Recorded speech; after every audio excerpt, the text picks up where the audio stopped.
see how much leaves there is, right? It's like bigger than me. I'm gonna break all this down. That's all gonna break down. Be part of that good soil. A lot of worms in there. Watch what happens.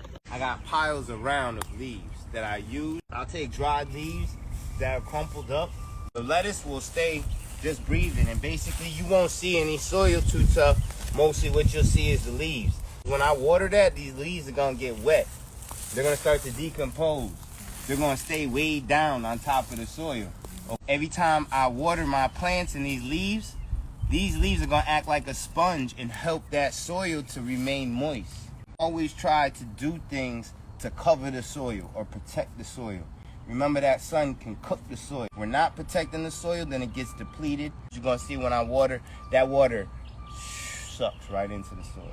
Now, straw, hardware stores, you can get leaves from anywhere.